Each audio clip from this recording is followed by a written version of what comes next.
So ఈరోజు వచ్చేసి మేము పైథాన్ ఫంక్షన్స్ కంప్లీట్ చేశాను. ఈరోజు నుంచి మనం విజువల్ స్టూడియో కోడ్లో కోడ్ చేస్తాం. అండ్ ఇప్పుడు పైథాన్ ఆర్గ్యుమెంట్స్ గురించి చెప్తాను. సో నార్మల్గా syntax definition and same logic use చేస్తున్నాను, లాజిక్ నేమ్. సో దీనికి ఆర్గ్యుమెంట్ అంటే ఫంక్షన్ లోపల ఉన్న బ్రాకెట్స్లో ఆర్గ్యుమెంట్ నేమ్ అని ఇస్తున్నాను, name right. And print statement name అని ఇచ్చాను కదా, సేమ్ నా నేమ్ని ప్రింట్ చేస్తున్నాను. నెక్స్ట్ వచ్చేసి ప్లస్ ఇచ్చి welcome right. So control yes save చేస్తున్నాం. అండ్ ఇప్పుడు కాల్ చేసేటప్పుడు లాజిక్ అని కాల్ చేసాం. So run Python file in terminal కనిపిస్తుందా అని మీకు? ఓకే, ఇక్కడ ఉంది run Python file in terminal.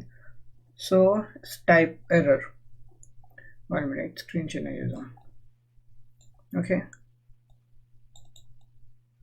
Right.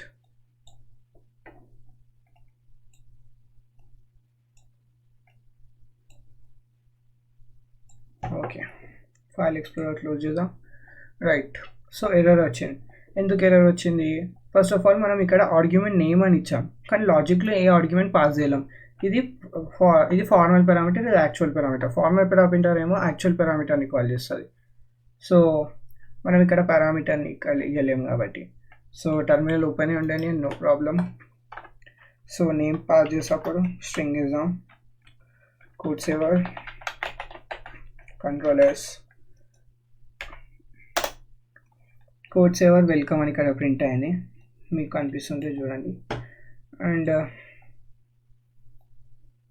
ఇక్కడ చూసారు కదా, ఇక్కడ ప్రింట్ అయింది. ఆర్గ్యుమెంట్స్ అందుకే ఇంపార్టెంట్ అండి. ఆర్గ్యుమెంట్స్తో డిఫరెంట్ మెథడ్స్ కూడా వాడవచ్చు.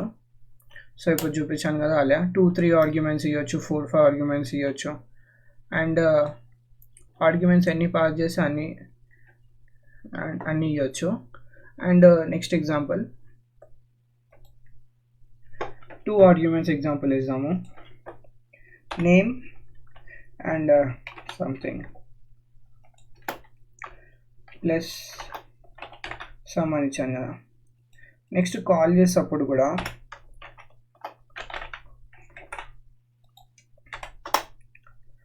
సో అలా 2 ఆర్గ్యుమెంట్స్ ఇచ్చినప్పుడు. సో ఇది ఇంకొకటి వచ్చేసి మనం స్టార్ కూడా వాడవచ్చు. అది స్టార్ ఎలా వాడుతుందో చూపిస్తాను ఇప్పుడే. సో స్టార్ అంటే అన్ని ఆర్గ్యుమెంట్స్ తీసుకుంటుంది. సో స్టార్ ఇచ్చాను, స్టార్ ఇచ్చి సంథింగ్ అంటే మీకు కన్ఫ్యూజన్ ఉండొచ్చు. సో నేమ్ అని ఇచ్చాను. సో నేమ్ అని ఇచ్చాను కదా. సో ఇలాగే రన్ చేసి ఏం ప్రాబ్లం వస్తుంది చూద్దాం. సో ఎర్రర్ వచ్చింది, ఎందుకంటే ఇక్కడ మనం నేమ్ ఇచ్చాము అండ్ ఇక్కడ సమ్ ఇచ్చాము. ఈ సమ్ని తీసేస్తున్నాను అండ్ రన్ చేద్దాం. అండ్ అగైన్ ఎర్రర్ వచ్చింది. సో ఏ పొజిషన్ ప్రింట్ కావాలి అంటే 2 ఇస్తున్నాం కదా, ఏ పొజిషన్ ప్రింట్ కావాలి. అందుకు మనం list 1 save. So ASDF welcome, ఇక్కడ ASDF టైప్ చేశాను కదా, ASD వెల్కమ్ అంటే మీరు ఎన్నైనా ఆర్గ్యుమెంట్స్ పాస్ చేయండి కాలింగ్ అప్పుడు, కానీ డిక్లరేషన్లో మనం స్టార్ మార్క్ పెడితే all arguments are be taken in counted. So name అని ఇచ్చేసి ఇక్కడ 1 అంటే అన్ని ప్రింట్ చేస్తుంది, ఐ మీన్ ఆ పొజిషన్లో ఉన్నది ప్రింట్ చేస్తుంది ఆ పర్టికులర్ దానికి. సో అన్ని డేటా అయితే ఒకటే దాంట్లో ప్రింట్ చేయం కదా, డిఫరెంట్ డేటాని డిఫరెంట్ ప్రింట్ చేస్తాం. సో ఇలాగా ఈజీగా వాడుకోవచ్చు, ఓకే నేమ్స్ గుర్తు పెట్టుకునే బదులు.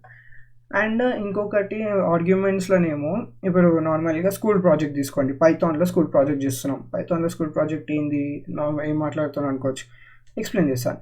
సో పైథాన్లో స్కూల్ ప్రాజెక్ట్ ఏంటంటే ఇప్పుడు ప్రతి స్టూడెంట్స్ జాయిన్ అవుతారు. నార్మల్గా స్కూల్ ఓపెన్ అవుతుంది, స్కూల్ ఓపెన్ అయితే సో స్టూడెంట్స్ వస్తారు, వాళ్ళ డేటా ఇస్తారు. మనం హార్డ్ కాపీలో సేవ్ చేసుకున్నాం. సాఫ్ట్ కాపీ అంటే ఏంది, కంప్యూటర్లో. సో కంప్యూటర్లో డేటా ఎంటర్ చేస్తాం. అదే పైథాన్ కోడ్లో .txt ఫైల్ అన్న ఏదైనా ఒక డేటాబేస్ సర్వర్ కనెక్ట్ చేసి క్రియేట్ చేస్తాం. అప్పుడు మనం జస్ట్ లాజిక్ అని రాసి మనం స్టూడెంట్ నేమ్కి అతని నేమ్ కోడ్సేవర్ అనుకోండి, నేమ్ ఇచ్చేసినాం. నెక్స్ట్ అతని క్లాస్ 10th క్లాస్ అనుకోండి. నెక్స్ట్ ఆయన గ్రేడ్, పర్సెంటేజ్ అంటే ప్రీవియస్ క్లాస్, ఫీజ్ పెండింగా లేదా అన్నీ ఒకటి మనం ఆర్గ్యుమెంట్ కాలింగ్ ఫంక్షన్లో రాసేస్తే మనం అక్కడ డేటాబేస్లో సేవ్ అయిపోండి అని మనం లాజిక్ డిక్లరేషన్లో save to this database and save to this database అని సేవ్ చేసుకోవచ్చు. మళ్ళీ నెక్స్ట్ టైం మనం అది ప్రింట్ చేయాలన్నా జస్ట్ ఆ లాజిక్ ఫంక్షన్ని ఆ నేమ్ ద్వారా మనం ప్రింట్ చేసుకోవచ్చు. సో సింపుల్ ఇలా ఆర్గ్యుమెంట్స్ని కూడా వాడతారు. మెయిన్ పెద్ద పెద్ద ప్రాజెక్ట్స్లో వాడతారు, చిన్న బేసిక్ కాన్సెప్ట్స్. సో బేసిక్స్ ఎంత పర్ఫెక్ట్ ఉంటే మీకు అంత మంచిది. మీరు నా ఛానల్ని సబ్స్క్రైబ్ చేసుకోకపోతే సబ్స్క్రైబ్ చేసుకోండి.